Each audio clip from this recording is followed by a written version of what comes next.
Hey y'all, it's Shani, certified feline training and behavior specialist with Wild at Heart. And how do we introduce cats?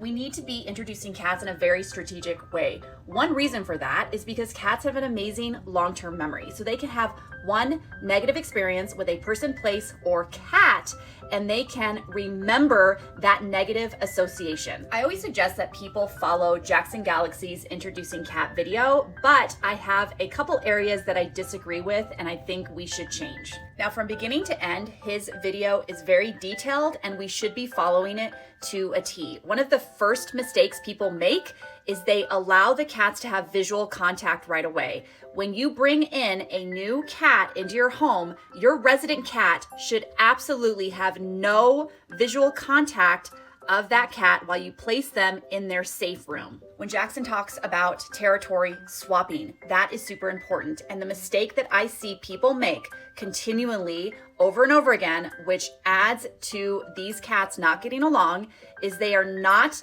sharing the territories equally. They always have one of the cats locked away more than the other. When you allow one cat more access to the entire home, you are reinforcing their dominant behavior and you're also reinforcing the submissive behavior of the cat that you're continually locking away in a room by themselves. The main thing that I don't agree with in Jackson's method is that he mainly uses food to positively associate cats together. And we know that for cats, eating is not a social event. They would not be eating together in the wild. And I don't think that two cats who are either uncomfortable or fearful of each other should have to choose between feeling scared and eating something as vital as their meal. So I mainly like to use play because play is a natural stress reducer, and it's very difficult for a cat to play and be scared at the same time. Another method that I like to use is super high value treats in a treat ball or a food puzzle. So this is a treat that they would only get when they are with this other cat. It's not this everyday treat. It's a super, super special high value treat. One of the most important things that you need to do during these introductions and throughout your cat's lives is to play with them. We need to remember that cats are predators. They need to hunt and kill every single day. And if we don't provide them with an outlet to do that appropriately, i.e. playtime, then they will hunt each other. Another major thing that I think people get wrong is they are super focused on these forced interactions. They are trying to lead these cats together. They're trying to get them to be nose to nose or have some sort of physical interaction. And in my opinion, I think that it should be much more relaxed. A cat should be played with over here, and then the other cat should be played with over here. The cats know that they are in the same room together. They don't need to be nose to nose to realize that another cat is in their space. We simply want them to be in the same room, not completely focused on each other, but doing fun things in another cat's presence. People tend to rush through this process. It really should be done in a controlled and intentional way. And it is always quality versus quantity. And let me explain that. It is so much better to have a 2-minute interaction between cats where they're just hanging out and playing and doing their own thing versus having a 30-minute interaction where everything is amazing, but at the very end, they get into a fight. So for the humans, they will say, well, they were together for 20 minutes. It was amazing. And then at the end, they just kind of had a little bit of a disagreement.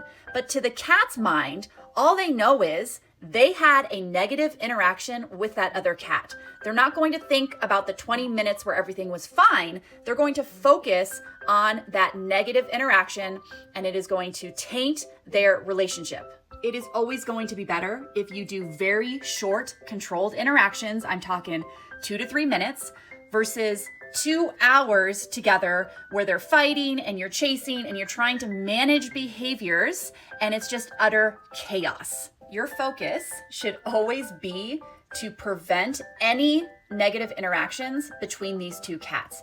You need to show and prove and teach these cats that every time they are together, they only get positive rewards. So you cannot be yelling and chasing them and reprimanding them, because all you're teaching them is every time I'm with this other cat, my human is stressed out, they're yelling at me, and I'm not getting anything good out of this situation. With that said, check yourself. If you are feeling super anxious and stressed, your cats are going to feed off of your energy. And listen, I have been there. I have been in situations where cats aren't getting along and I am feeling so anxious and I'm feeling really negative.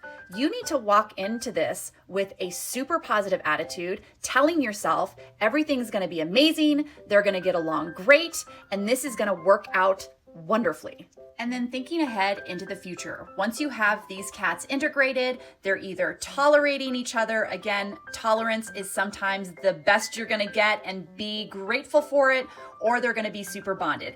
Either way, in order to enable these cats to continue to get along, enabling them to not feel stressed or frustrated, you need to focus on the resources that you have in your home. Cats are extremely territorial and they will be territorial over their resources. And if you don't have enough resources in your home, it causes a lot of tension.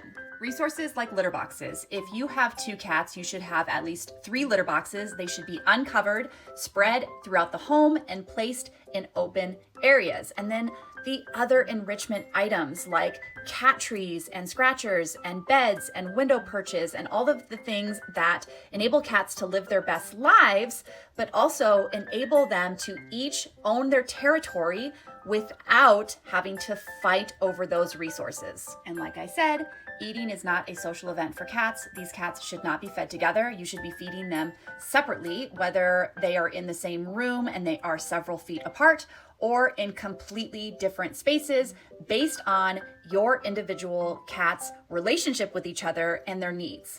And listen, I am a fan of Jackson Galaxy. I think he's amazing. He has obviously been doing this for much, much longer than me. So for anybody that wants to follow his method to a T and use food to introduce their cats, I have no issue with that. He has been very successful with the methods that he uses. For everyone that has introduced cats successfully, please write in the comments what worked for you. Let's help people out, because this is one of the questions that I constantly get, is cats not getting along. And if you didn't do Jackson Galaxy's method of properly introducing cats and your cats are constantly fighting to the point where you have to separate them, you should start over again and do a complete refresh and follow his method.